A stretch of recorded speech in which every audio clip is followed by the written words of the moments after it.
Welcome to Ripple Effect Connection. I'm your host, Christy Hugic. This is a podcast created to help bridge the gap between impactful messages and inspiring messengers.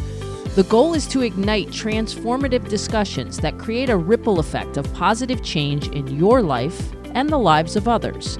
Welcome to this special Masters edition of the podcast, where we're steering away from the tee boxes and the greens to shine a light on something even more impactful.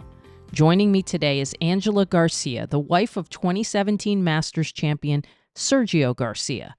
Angela and I recorded this episode prior to the 2024 Masters, and while the world of golf offers endless topics of discussion these days, there's often a void in spotlighting the causes closest to the hearts of these athletes and their families. Angela brings a diverse background, from her days as a collegiate athlete to her roles as a respected broadcaster for Fox Sports, NBC, Golf Channel, and SiriusXM. Now, she leverages her platform to lend her voice to invoke meaningful change. Her mission is clear: to cultivate a kinder world. Yet in today's complex landscape, achieving this goal grows increasingly challenging. Through the UGLI Foundation, standing for unique, gifted, loved individual, Angela tirelessly leads the charge against bullying, offering essential resources and support to those affected. Having known Angela for years, I was deeply moved by her dedication to this worthwhile cause. I felt it was a unique and important message everyone needed to hear. Together with Sergio, they passionately advocate for change, leaving a lasting impact on their hometown of Austin, Texas, and beyond through this cause and through other beneficiaries of the Sergio and Angela Garcia Foundation. Here is my podcast with Angela Garcia. Angela, I cannot tell you how awesome it is to finally see you. I know we don't get to see each other as much as we would like anymore, but welcome to the podcast. Thanks so much for having me. I know I used to get to see you pretty much every day back when we were working together, and I enjoyed that. So it's good to see you again as well. So let's talk about that. I want to talk about how you got into golf in the first place. How did golf come into your life? I mean, golf has been a part of my life, a big part of my life for quite some time now. I grew up watching my dad always play golf. He played football professionally, but always had such a love for golf. His dad was a football coach. I think, if he hadn't been a football coach, my dad probably would have pursued playing golf in college and then professionally. He loves it so much. I started playing when I was about 12 years old. So I actually started pretty late, especially by today's standards for kids. And then just kept playing, was pretty good at it. I won the district championship all 4 years in high school, played in state, all 4 years. And then I went on to play at the University of Texas, received a scholarship there, and majored in broadcast journalism while I was there. Had a wonderful experience at the University of Texas, and I ended up being a broadcast journalist for a while. And one of the places where I worked was Golf Channel. That's where you and I met, and it really loved my stint there. The golf as a sport is just such a wonderful sport to me. It brings so many people together, and that's how my husband and I met. And here we are. We've been married for almost 7 years. We have 2 beautiful kids, and I think a lot of people probably didn't think that was going to happen when they first heard that we were dating, and we proved them wrong, which is nice. Yeah, and I've known Sergio for a long, long time, and I think that one of the things I think I said to you that always struck me about Sergio is he was always so good with kids.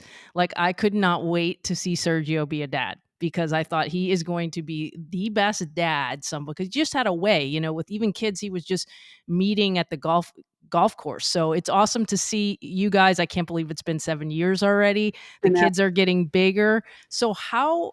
Sergio's on the Live Tour now, which makes the schedule maybe a little more manageable. How do you balance the golf schedule and all that you do with being parents? And does Live help that?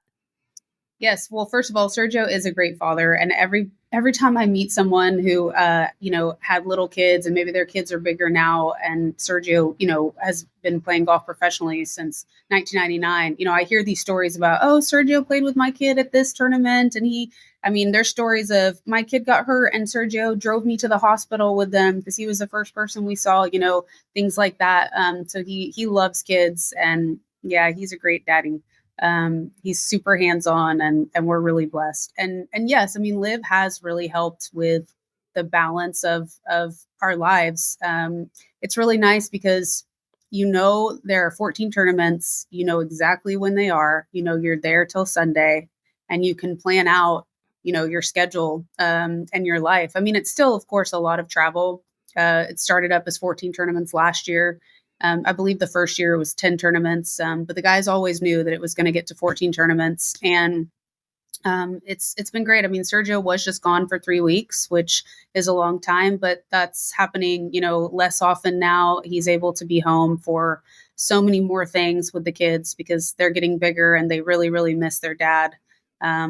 So yeah, it has been a really nice change, and I think a lot of the players are really enjoying it. I know, I was speaking to another player's wife who just a few weeks ago, her husband is one of the greatest players of all time, and she's been out here for over 2 decades, and she was just saying that there were so many weeks that they didn't know if he was going to make the cut, and they didn't know if he didn't make the cut, he was going to have to play the next week, and it was just so hard to have that unpredictability. So that has been a great thing about Liv. Yeah, and I think that balance is so important for our own mental well-being and our own lives. So for that part, I'm so thrilled that players are able to get that, because it can be hard. Everybody thinks everything's so easy when you're a professional athlete. Oh, how could it be hard? They're making money, they're doing this. It's hard. It's hard for anybody to have that balance. So I'm glad that you all have that balance, but I'm also really glad to see all of you. So at events like the majors, are you guys like me where you get as excited as I do that everyone is coming together for those weeks? Yes, it is really nice. The Masters is a really special place for us. Augusta National, Sergio, won there in 2017, and we have so many great memories there. It's also kind of a tough week because he's also, he's had a lot of struggles there as well. But I think that's with many players at many different golf courses and many different events. But it is nice. It's nice for everybody to come together. I think that the Live players, they've always seen it as they're all still golfers, and they're just trying to play the sport that they love. They're just playing for a different league.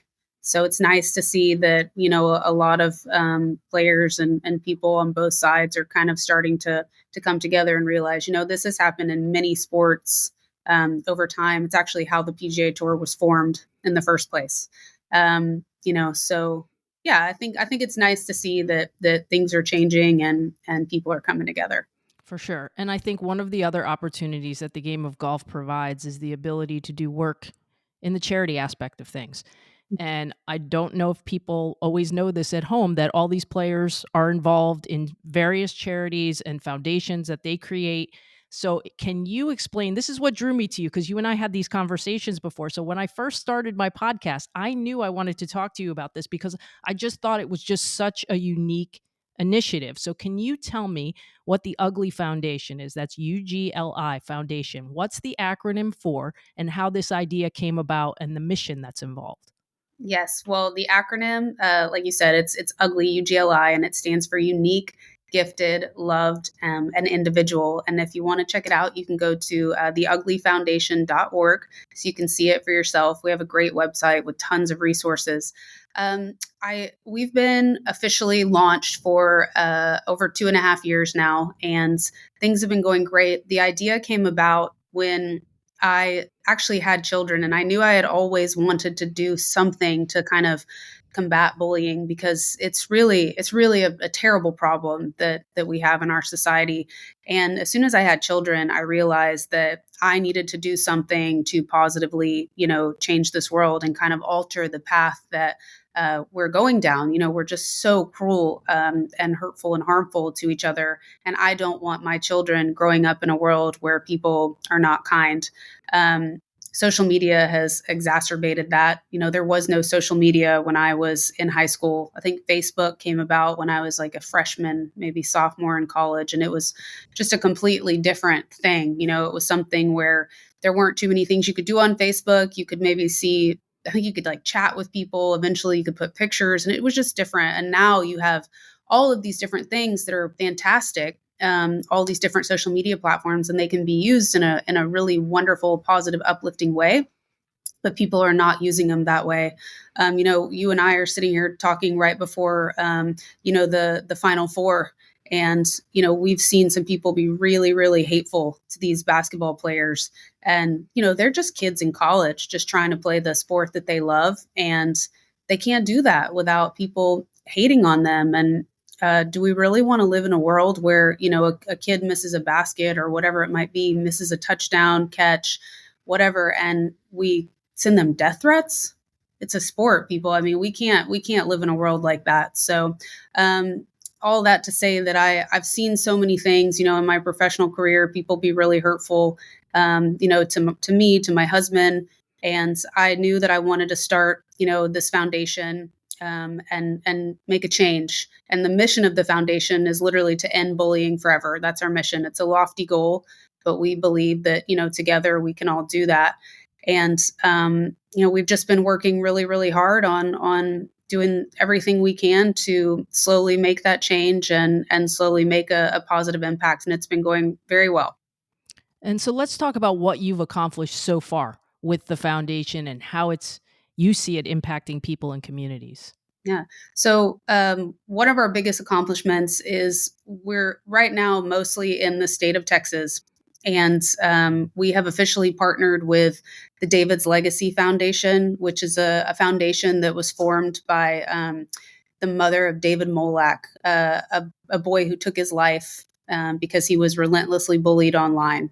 And his mom is an amazing woman. She's a good friend. Her name is Maureen. His family started this foundation, and they worked hand in hand with the Texas state legislature to make a law called David's Law, which was passed, I think, about 4 or 5 years ago. And it makes the online bullying of a minor in the state of Texas a Class A misdemeanor. So recently, a few years ago, they passed David's Law 2.0, and among other things in the law that law 2.0 holds parents more accountable. It holds the schools more accountable. But one of the things that it does is it is requiring that all schools, public schools in the state of Texas, have an organization that addresses bullying. They have to have some sort of like leadership group that addresses bullying, that is an organization that's inclusive, where kids can go if they feel like, they need a place to talk. So the David's Legacy Foundation is endorsing our clubs, the UGLI clubs, to be in school. So we have the beta program going right now. It's going really well.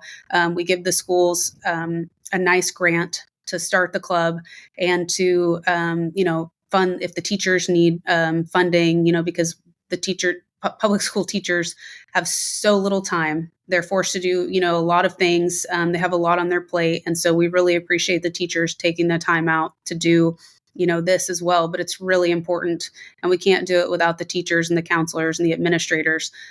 So that's been amazing. I go around and I speak to kids at schools. We call them ugly chats. I've had, many, many ugly chats, and that's always really fun to meet the kids in person and hear their stories. And, there's a lot of happy stories, and then there's a lot of tears. But you do hear about, kids overcoming things, and that's always good to hear. Then our website, I'm super proud of it. Like I said earlier, theuglifoundation.org. We have so many great resources on the website.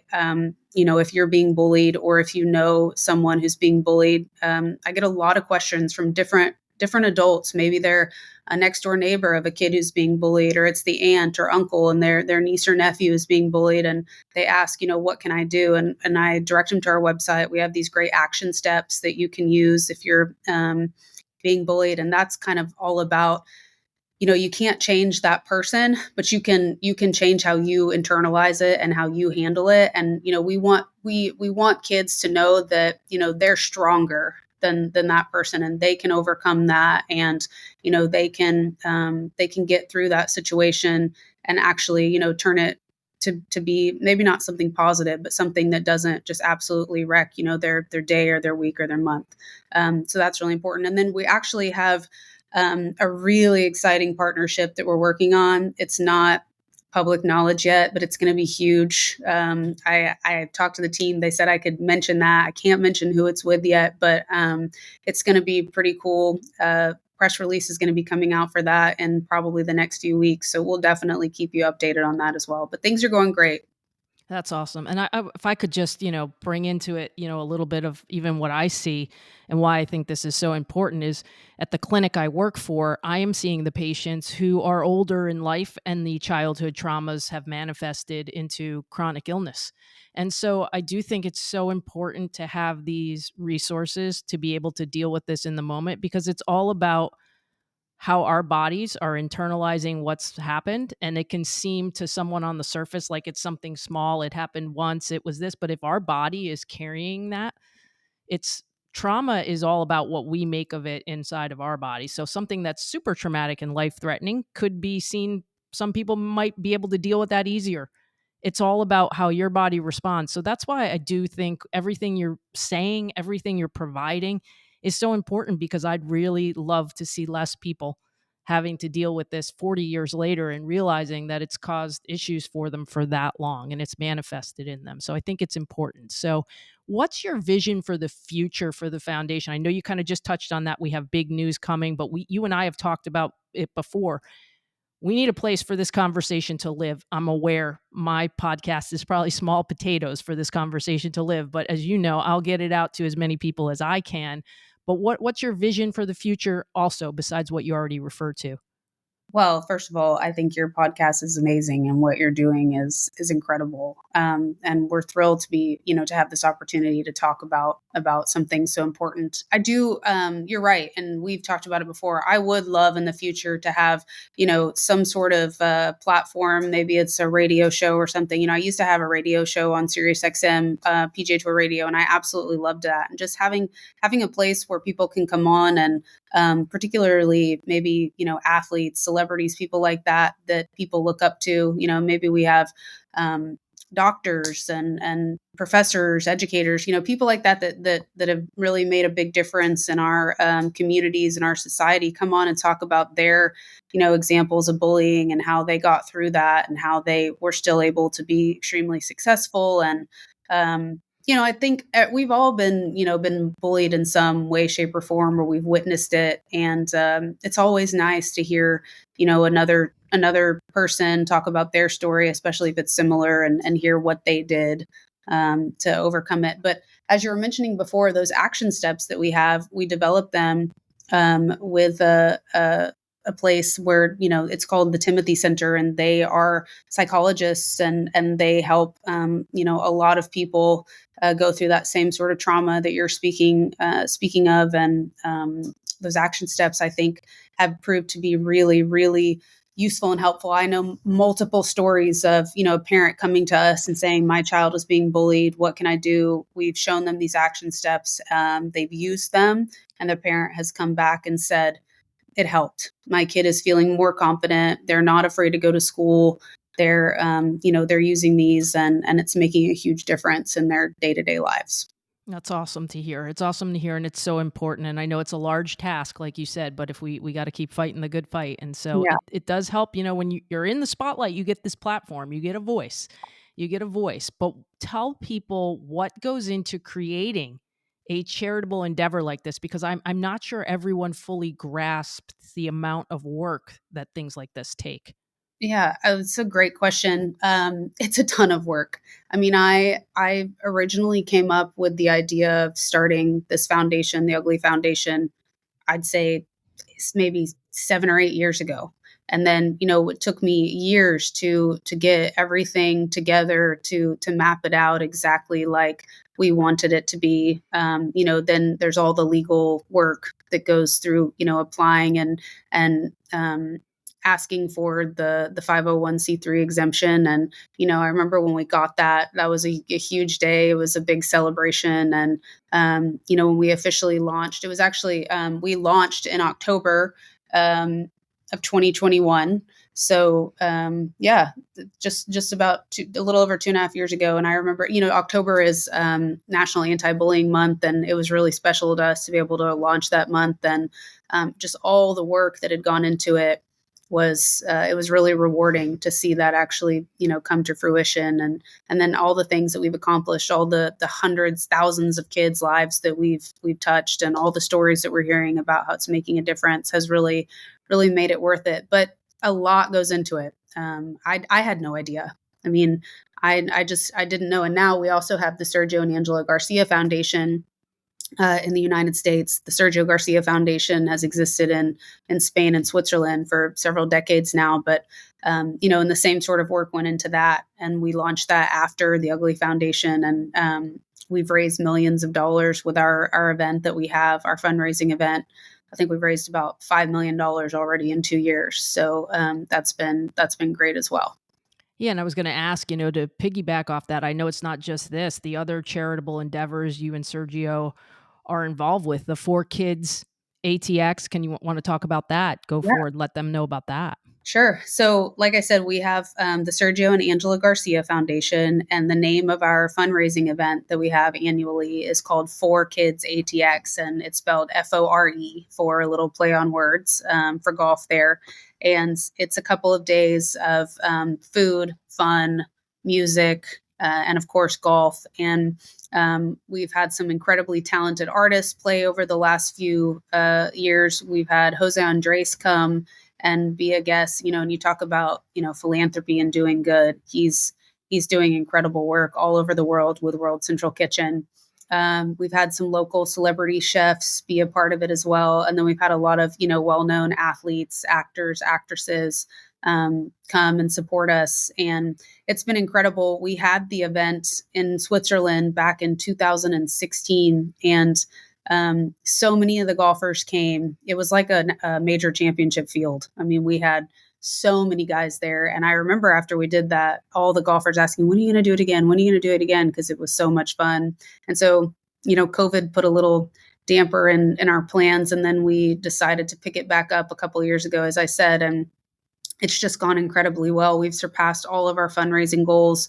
Like I said, in 2 years, we've raised about $5 million, and we're giving that money now to 4 organizations. And Sergio and I really believe in kids and the community. So the organizations that we support with that are Dell Children's Hospital, which is one of the best children's hospitals in the country. And we've personally had to take our son there several times, and they're doing incredible work. A lot of research is going on there. We're also supporting Foster Village, which they're in at least 9 states now. And that's an organization that supports foster families and then foster children from A to Z, no matter what the child might need. Because when a foster child is placed with the family doesn't have anything necessarily like a backpack for school, or, even a crib if it's a baby. Maybe that family won't have those things. And those kids can come there, literally get anything they need. A lot of these kids have never even had a new pair of shoes. And they get to go in and they get to pick a pair of shoes, and they get to pick toys. And it's a really big deal for them. And then they also have counseling there. They have therapy, they have play therapy. They provide that for the foster children, for the foster parents. And then they also provide it for the biological children of the foster parents, which is really amazing as well. Not every place does that. And some of our best friends are foster parents. We've learned so much about the system, and it needs a lot of work. And we need more great families, doing their part if they can, if they have the capacity to help with these kids, because they deserve as good of a life and to be loved just like everybody else. So we love Foster Village. And then I'm on the board of, it's called Save Muni, which Lions Municipal Golf Course is a public golf course right in the heart of Austin. It's been there for 100 years now. And it was the first public course in the South to desegregate. So it has a really rich history. And, that land is really valuable. The University of Texas owns it. And we're just trying to save it. We're trying to work, hand in hand with the University of Texas and with the city of Austin to keep that green space there. Austin is really low in green space. We just don't have much of it. The oak trees out there at Muni are spectacular alone, like just, so it's an awe when you go out there to see the sheer size of these oak trees. And it's a special place, and about 15 public schools practice out there. And, if we lose that golf course, where are they going to practice? And it's a place where kids, no matter if they can afford to pay or not, they're welcome. They can participate in the junior program. And, Sergio and I believe so strongly in the sport of golf and what it does. It teaches us honesty and integrity, and just how to be a good person. And we believe that, if every kid had the opportunity to play golf, the world would be a better place. So we're working really hard to save that golf course. When we save that one, we'll move on to another public course, I'm sure. And then the fourth organization that we support is the UGLI Foundation, which we've talked about, and we're giving a lot of that money away as grants to schools. So important to grow the game and to do all these things for kids and all of that. So I'll circle back a little bit, how can people get involved and support some of these charitable endeavors, especially the UGLI Foundation? Like if you want to give how they can connect with that, or what, even if let's say you're a parent and your child's been bullied, what's step one? We can even go there and then talk about other ways to connect with you in some of these charitable endeavors. Sure. Well, as I mentioned, the website again, theuglyfoundation.org, you can go on there and you can donate directly on the website if you'd like. But more importantly, we ask everybody to come on and sign our anti-bullying pledge. That means you will not tolerate bullying. That you will be in the world, we call it an upstander. That you will stand up for someone if you see that they're being bullied. We want to teach these kids, don't be a bystander, be an upstander. Find a trusted adult and go tell them what's happening, and stand up for your friends. Don't just stand by and let it happen. So take that pledge. And then we do have ambassadors for the UGLI Foundation as well. So you can go on, you can read how to become an ambassador if you'd like. You get some cool UGLI swag, and then you can represent and then just like lead the life of an UGLI ambassador, which means, you're kind to people and uplifting, and you're spreading that, that joy and that kindness to everybody. And you're there for people, that are being bullied. And then we actually have a page there that has a lot of books that for different ages, and then for parents as well, that kind of can help you with bullying and kind of how to get through that.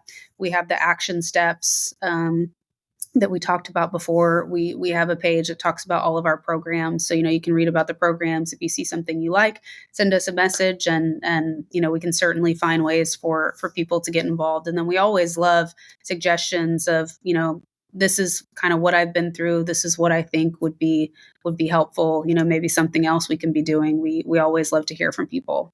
That's awesome. And then any social media ways you want them to connect to? Sure, please. We have on all the different platforms, Instagram, TikTok, X, Facebook, all of that. I'm Angela Garcia on all of those. And then we have the UGLI Foundation on all of those as well. And then, of course, Sergio is, I think, the Sergio Garcia on those platforms. And you can follow him as well and learn about everything. 4Kids ATX has a social media handle as well. So, we just invite everybody to do what they can to make this world a better place. I think if we all lived that way and focused on being a little bit kinder to everybody, whether they're a stranger or a friend, I think it would be a better place. And, everybody I walk by every day, I try to say hi, give them a smile, tell them thank you if they hold the door for me. And it just seems so simple, but you never know when, you might completely change someone's day or turn around, turn it around if they're having, a really, really bad time. And just that little tiny act of kindness can make a big difference. If I can add one question to it, I'm gonna take a time out here, because all of that is so positive and so wonderful to get out in the world. But I want us to both share together as former college athletes to just have some pride right now in what is going on in women's sports, because it's pretty cool. It's pretty cool. Do you feel like I did, that it's kind of a sense of pride and accomplishment, even though I'm not the one playing per se? It's what you're seeing across the board, and the respect that these women are getting for their play. I mean, especially, Caitlin Clark and what's gone on at the women's Final Four. Oh yeah, it's been incredible to watch. I mean, the talk around it, and the attention, as you said, and the viewership is up like exponentially. And everything that we're seeing, I mean, Caitlin Clark has been incredible to watch. I've never seen anything like it. I'm certainly not a basketball player like that, but I made All-State in basketball in the state of Texas, and I love basketball, and I've never seen somebody play the game the way she does, particularly on the women's side. And we're about to see her face up with UConn, and they've got some players on there that are no slouches either. I mean, Paige is incredible. So we'll see what happens in that game. And I'm just super pumped for women's sports. We have the Augusta National Women's Amateur Championship coming up, and that's so cool. The girls get to play the final round at Augusta National, where the men play the Masters. I got to witness the the University of Texas volleyball team, win another national championship back to back. Sergio and I flew there. It was in Tampa, watched them, and those girls are just so good.